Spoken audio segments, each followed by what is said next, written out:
My name's Aaron. I'm with BFI Native Seeds, Moses Lake, Washington.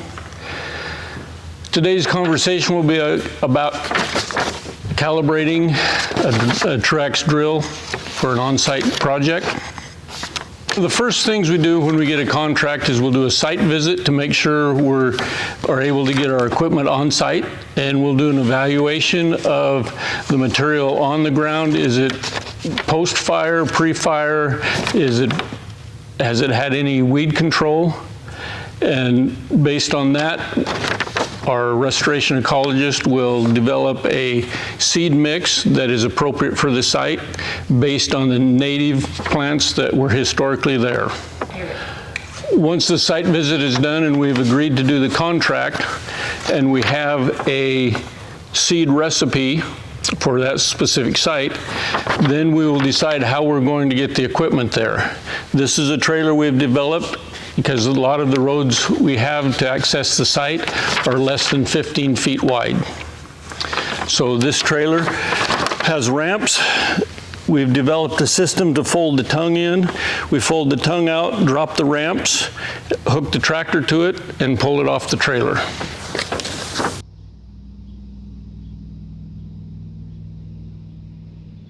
On site, we'll make the determination of which of the three methods we're going to use for this drill.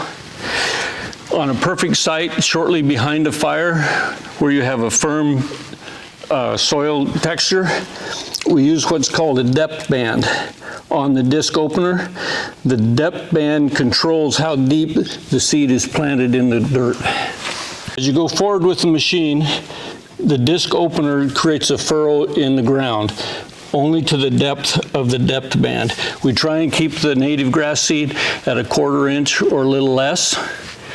It doesn't have energy to come up from deep like corn or soybean or beans. After it's dropped, it drops down the tube here onto the ground, and then this firms the soil around the seed or pushes it into the ground a little more.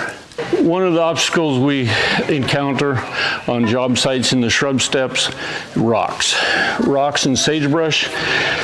If you miss going around a rock or a piece of sagebrush, we can bend the A-frames. So we've developed some tools that we can put on the A-frame to straighten them out.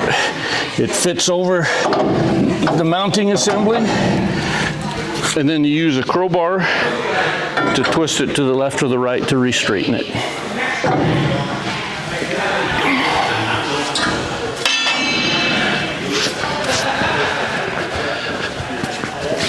One of the other problems that rocks cause, they tend to take the depth bands and reshape them. So we've developed some tools that fit on the depth band that we can straighten them back out. You can either do it on the machine or on a table or on the floor. And it just gives you more life out of your depth band.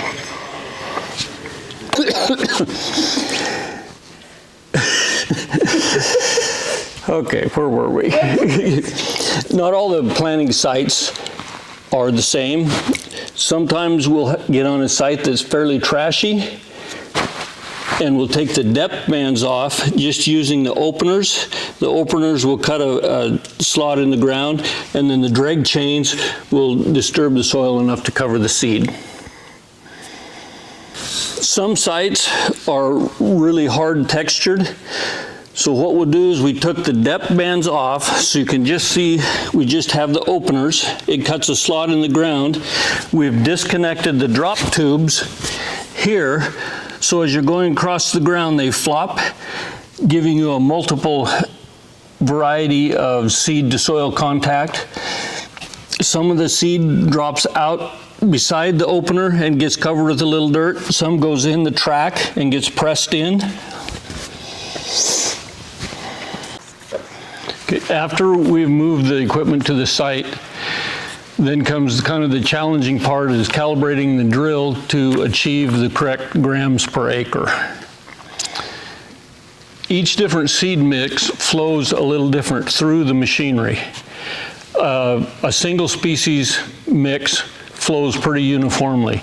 A recipe such as one like this is a little challenging sometimes to get the correct grams per acre. So we've developed several different methods of getting to that position.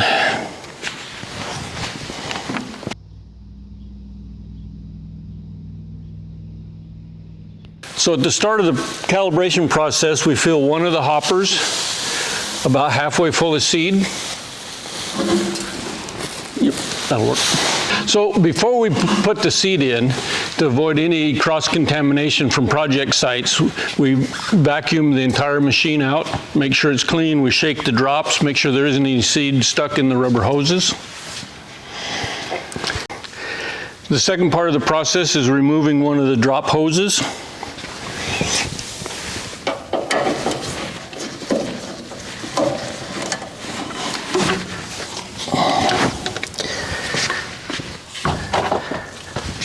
After the hose is removed, we turn the wheel until it is primed. Turn it. Okay, stop.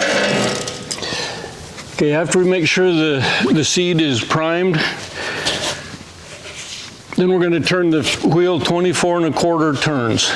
The reason we do that is our office created a calculator for us. It breaks pounds per acre down to grams per drop. So we're going to turn it 24 1/4 turns.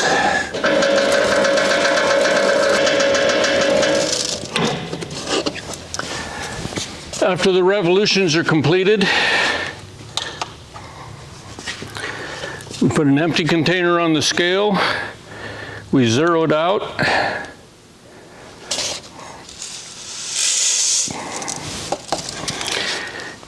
Okay, that particular drop is 25 grams. I generally do that 3 times and take an average. If that is not the specific grams we want, then we move and change the derailer to slow it down.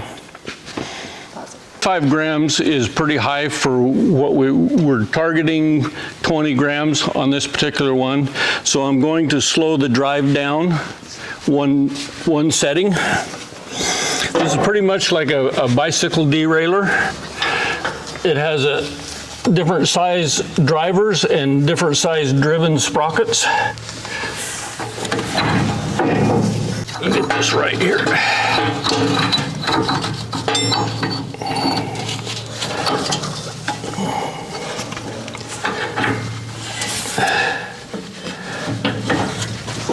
Okay, after we're changed on the derailleur, then we'll go back and do another 24 1/4 cycle turn. So can you tell us how you moved it? Because you knew it was too much. Oh, okay. So you moved it which direction? The smaller the driven and the drivers are one size, the driven are the other. They're offset. So as you move it from one position to the other, it either slows it up or speeds it down. Okay, 24 1/4 turns.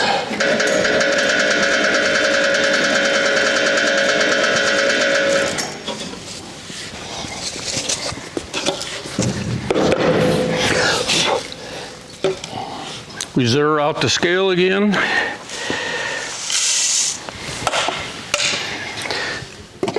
And we're at 16 grams. And this is one of the problems we have found with these drills, is the derailleur is too much of a split. We went from 25 grams down to 16. So what we did is we developed a series of sprockets. And we discovered by changing this smaller sprocket, one tooth up or down changes your grams up or down by 1 gram. So we have a whole series of sprockets.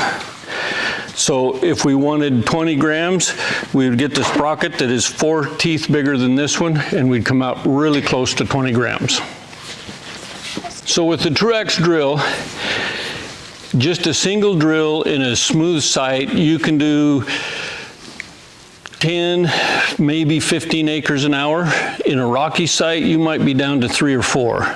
We've developed a hitch system where we can pull 2 of these at a time, and in a good site, good smooth sandy site, we can do about 35 to 45 acres an hour. How many times would you recalibrate your drill on a big job? On a big job, I'll recalibrate. I'll check the calibration every 2 to 3 days, because a couple grams off at the end of a 3,000 acre job, you're either short of seed or you're long, and that's hard to explain to the customer. Not only shrub step, we also do power line, stream bank, and road restoration, fire line restoration. This is an electric driven unit that we built for a smaller site. Go ahead and turn it on, Eddie. Okay, this has a rheostat in the tractor. Go ahead and turn it up all the way.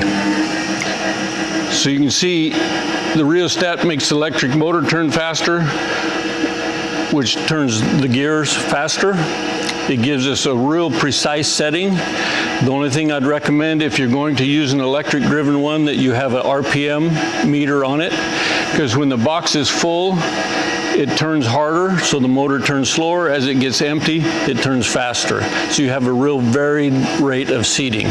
So if you have a RPM monitor, you can change the RPMs in the cab as you go through the box of seed. This machine can also be put on the front of this harrow seeder for rocky sites. We just detach the yellow piece from the openers and put it on the harrow. Okay, this is another machine we put together for smaller sites, bottom of rocky canyons, fire lines that are not accessible with a larger tractor. This is a broadcast seeder that is, it's not really adjustable, so you have to adjust the speed of the machine. So what we do is we mark out a 1/4 of an acre, put a 1/4 acre of seed in the hopper, and do that 1/4 acre. If we're short or long, we adjust the speed. This is controlled from here, and the harrow is up and down. So when you're going from one site to the other, it's very mobile. With 2 of these, we can do about, if it's a fairly smooth surface, we can do about a 1/2 acre an hour. But if it's rocky, then it's, you know, it varies. One of the main things about preparing for an off-site job is having all the necessary parts and tools to repair one of the many things that could go wrong. So we have here a full set of tools and a parts box that can repair almost every piece on the Truax drill. Some of the sites we get into are a little rocky or have stumps, and we have to do repair jobs, so we have a generator welder, welding rod, grinders, whatever it would take to fix that to keep the project going. Tires are a constant problem. We take spare tires for everything we do. Plus we have a air compressor that we can blow the machine off, keep the parts clean, and re-air tires.